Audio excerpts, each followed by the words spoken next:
Well, welcome to the VideoMy podcast. I'm Dave Maccioca. And I'm Craig Watson. And I'm Toby Walsh.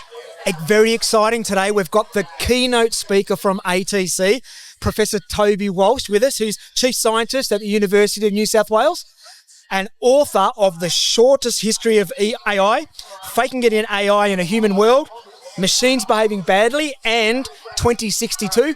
And before we kick off, Toby, you've been banned from ever entering Russia again. Why don't you kick us off with that story, please? Well, like most things, I was the second person to know, my wife being the person to tell me. She'd been doing the school run. She said, "You're on the radio." I said, "What do you mean I'm on the radio?" Then the phone started ringing and I discovered this was at the start of the Ukraine war, where Australia, like the UK, US, had banned some Russian oligarchs. And in retaliation, Russia banned some people who were considered not to be friends of Russia. That was the head of the army, the chief of the intelligence service, the Russian correspondent of the ABC, and for an interesting reason, me, because I'd been outspoken about how AI was being used, not in a positive way like it is in video editing and various other things that we're seeing today, but being used to transform warfare. What an exclusive group. Yes. Hard hitter.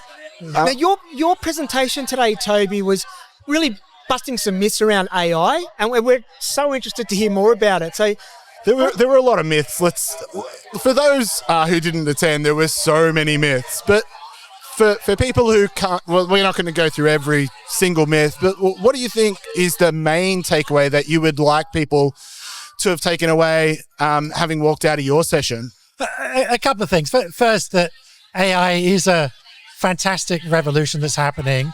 It's in some sense different than the internet. That's a revolution in the way that we went to work. Or the Industrial Revolution, that was a reinvention of the way that we went to work. The AI is going to be the same, but it's different in two important respects. First of all, the speed of the transformation is happening overnight. The internet took a decade to happen. We had to get people online. In this case, we put the plumbing in. It's happening literally overnight. The graph you showed was a real hockey stick, wasn't it? Yes. And secondly, the scale. We're seeing now $2 billion a day being invested. Amazing. Half of the world's R&D budget. We have never seen the size of money being invested. And equally, the size of the returns. This is the greatest gold rush in history. Money is being generated here at a faster rate than ever before. As one example, OpenAI, the company behind ChatGPT, the AI chatbot that many of you heard about, fastest growing company in the history of capitalism. Unbelievable. Can you give us a couple of stats for people who didn't, because you did share. I thought you were going to say, can you give us a couple of companies to invest in so that we can get in on the ground floor? Yeah, no. I mean, it went from no income as a company before they had ChatGPT. They didn't have a product. To a year later, $1 billion a year in annualized revenue. Today, it's about $4 billion. No company has seen that growth in income ever. You shared some myths, but what does the future look like? Because you didn't really cover that too much. Fast forward 5 years, fast forward 10 years. What are your thoughts? The world's going to look very different. Don't scare us. Some of it's going to be good. Maybe, and some of it undoubtedly won't look so good. But work is going to be reinvented. I mean, that was one of the big takeaways. Not that there's going to be no work, but the work will look quite different. I'd look back and look at, I would go into my mother's office, and it's quite different to offices today. It was it was a typing pool and filing cabinets. You don't find typing pools or filing cabinets in offices today. How far back are we going, Toby? That was only when I was a boy. For those who can't see you, how many years ago was that? That was 40 years ago. Okay. But the workplace looks quite different today. Yeah. And it will look quite, I think it will look more like your lounge, your living room, I think, in the future. There'll be more comfortable spaces because, a lot of it's going to be about the social interactions. What machines don't do that. Machines don't have social intelligence, don't have emotional intelligence. A machine's not going to sell you something. Yeah. A human's going to sell you something. I'm told the most important skill of a CEO is his or her emotional intelligence. you're leading people. Can't outsource that, can you? No, you can't. You got to inspire people. You got to be a leader. Yeah. Got to understand what's making people think, what's holding them back, what's not allowing them to achieve their potential. Those leadership things, machines don't have that, and we're not going to relate to them, and we're not going to be inspired to them by a good leader who will lead by example and will lead by understanding us and empowering us to do what we can achieve. So those things are never going to go away. Yeah. Toby, you spoke about the challenges of the graduate market, particularly with the advent of AI. Yeah. Can you talk us through what the challenges are, and maybe even, I know that you spoke about that's something that the functions around TA and HR need to think about, but maybe you might have an idea of some form of solution? Yeah. So, I mean, this is one area that does trouble me quite a bit, that we're seeing worrying data. A survey done last year in the UK showed that there was a third less graduate level jobs being advertised than the previous year. We're seeing a number of high-profile companies announce that they're not doing graduate recruitment this year. The sorts of things that generative AI can do today, often the sorts of things that we used to get graduates to do as we were onboarding them, getting them to understand the business. So in that sense, it's troubling because, you can see that companies might take a short-term decision to say, well, generative AI could do that.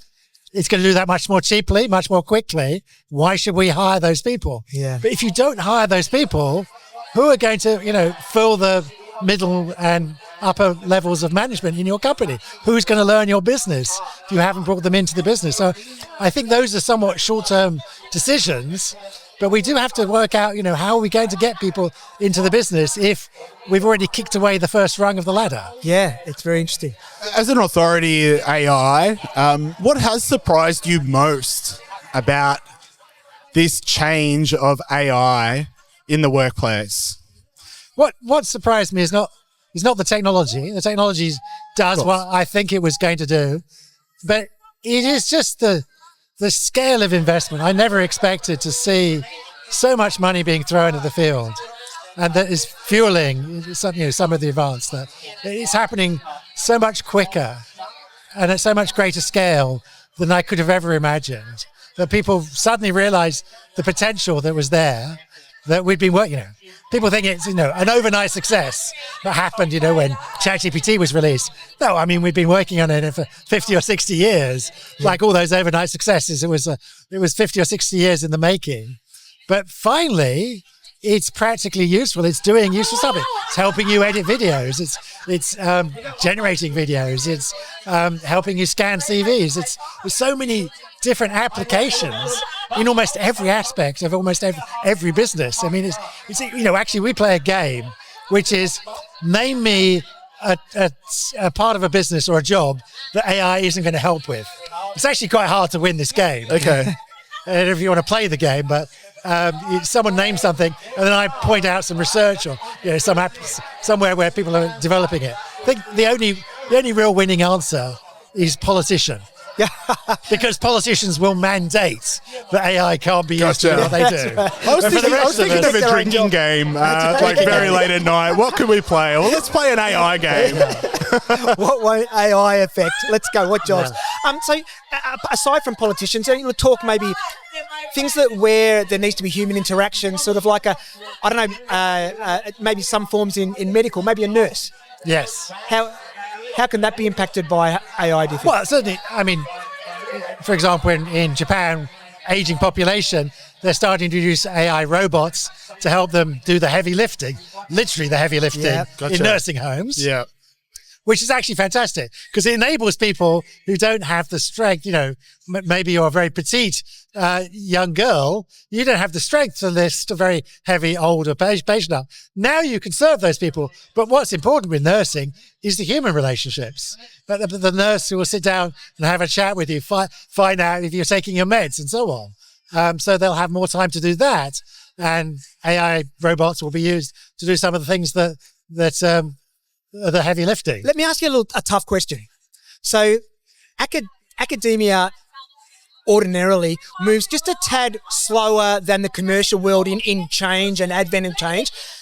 But being a professor of AI and being a leader in that space, how does that happen in your world? That, so quickly that what were you doing prior to the AI piece in academia? Well, so the good thing is the university, my university, and actually all the other universities I'm aware of, quickly recognise there was a huge potential here, and we've got a special AI team now with the DVC at the top of the team and a budget to say, well, look, we need to reimagine how we teach.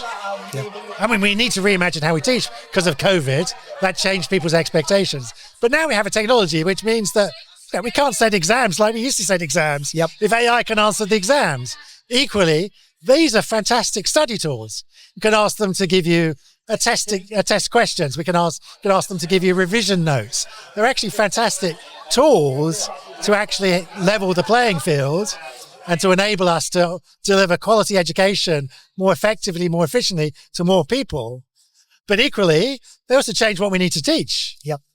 We also need to teach people the skills, how to use these tools. We also need to think about, well, maybe some of the things that people do jobs, those aren't going to be jobs. We need to prepare people with, what are the right skills. So the whole mission of the university is actually now responding to the changes that AI is bringing. So we need to move quick.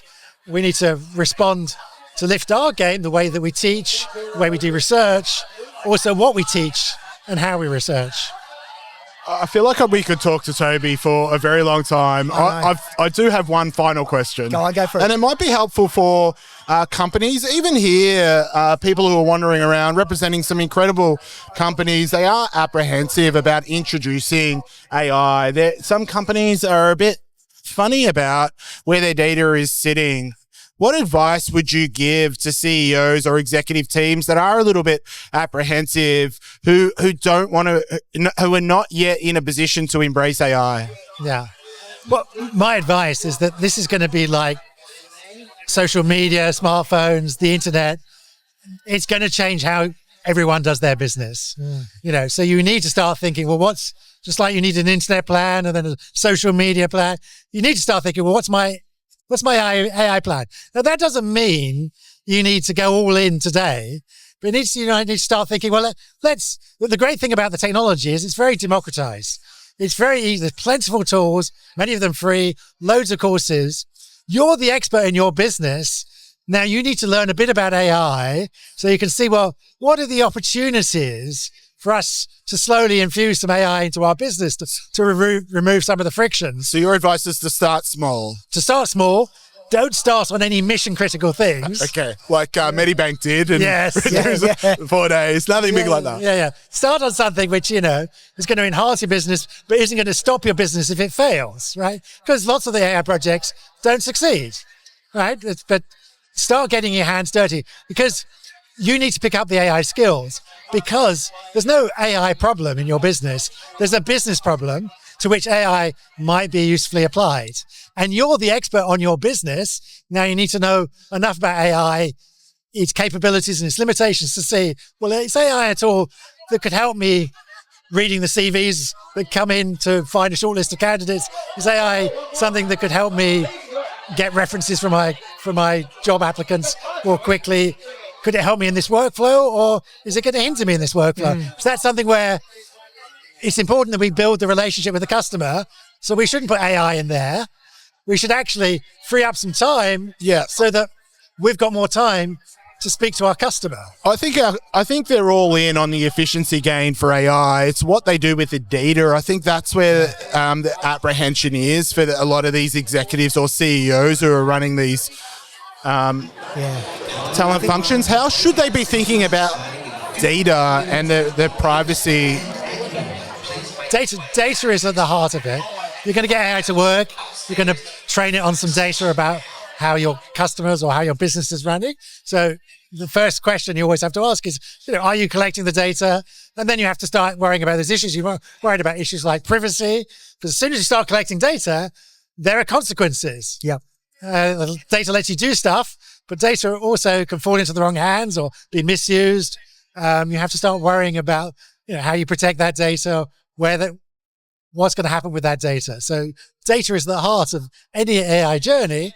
It comes with an opportunity and a responsibility. That's a great way to end it, isn't it? It comes with responsibility as well as the journey. Thanks for joining us today on VideoMy podcast. Toby, it's been a real pleasure, and we could talk to you all day, couldn't we? We definitely could. I really appreciate your time. Thank you, It's been a Toby. great pleasure. Thank you.